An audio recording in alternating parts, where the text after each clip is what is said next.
Hola queridos amigos y bienvenidos a la lectura del libro El Camino a Cristo.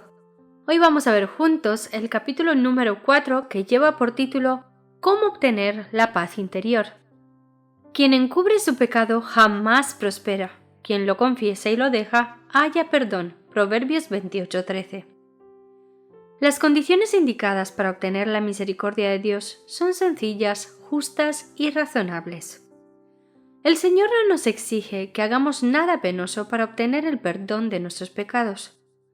No necesitamos realizar largas y cansadoras peregrinaciones, ni ejecutar duras penitencias para encomendar nuestras almas al Dios de los cielos o para expiar nuestras transgresiones, sino que todo aquel que confiese su pecado y se aparte de él alcanzará misericordia. Santiago apóstol dice: Confesaos unos a otros vuestros pecados y orad unos por otros, para que seáis sanados. Santiago 5:16. Sí, confesad vuestros pecados a Dios, el único que puede perdonarlos, y vuestras faltas unos a otros. Si has dado motivo de ofensa a tu amigo o vecino, tienes que reconocer tu falta, y es tu deber perdonarte con buena voluntad. Entonces has de buscar el perdón de Dios, pues el hermano a quien ofendiste pertenece a Dios, y al perjudicarlo, pecaste contra su Creador y Redentor. La causa es presentada al único y verdadero mediador, nuestro gran sumo sacerdote, quien tentado en todo de la misma manera que nosotros, aunque sin pecado, puede compadecerse de nuestras debilidades, Hebreos 4:15, y limpiarnos de toda mancha de iniquidad. Los que no han humillado su alma delante de Dios y no han reconocido su culpa, no han cumplido todavía la primera condición de la aceptación. Si no hemos experimentado ese arrepentimiento del cual nadie debe arrepentirse, y si no hemos confesado nuestros pecados con verdadera humillación del alma y quebrantamiento del espíritu, aborreciendo nuestra iniquidad, no hemos buscado verdaderamente el perdón de nuestros pecados. Y si nunca lo hemos buscado, no hemos encontrado la paz de Dios. La única razón por la cual no obtendremos la remisión de nuestros pecados pasados es que no estamos dispuestos a humillar nuestro corazón ni a cumplir las condiciones que impone la palabra de verdad. Se nos dan instrucciones explícitas en cuanto a este asunto.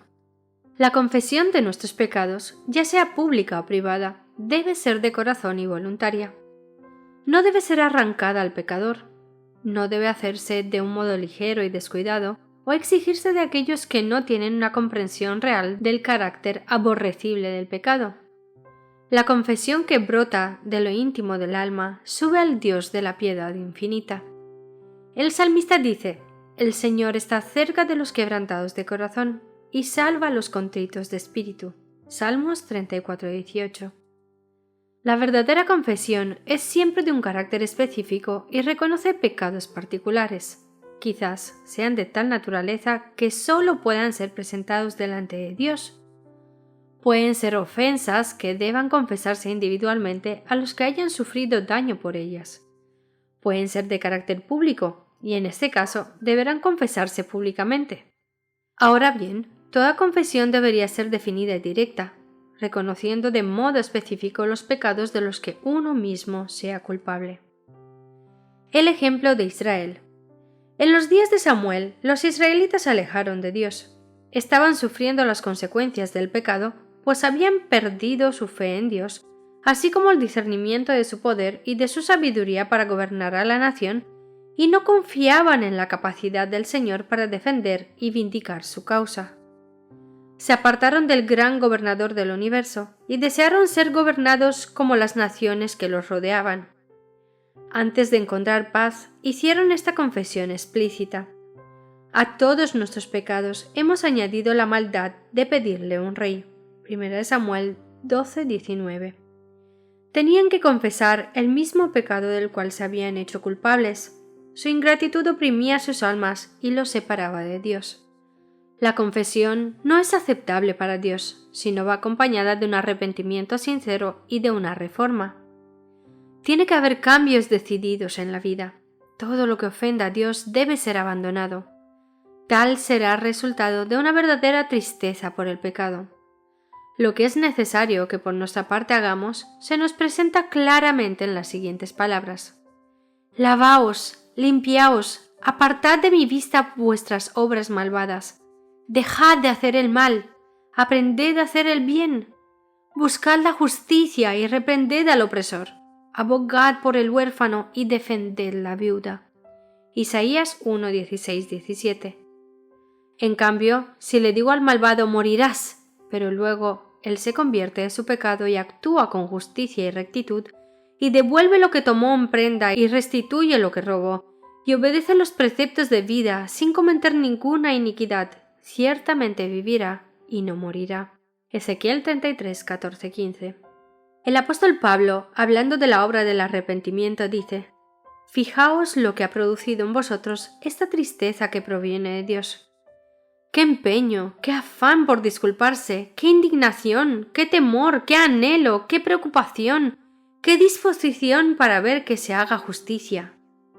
En todo habéis demostrado vuestra inocencia en este asunto. 2 Corintios 7:11.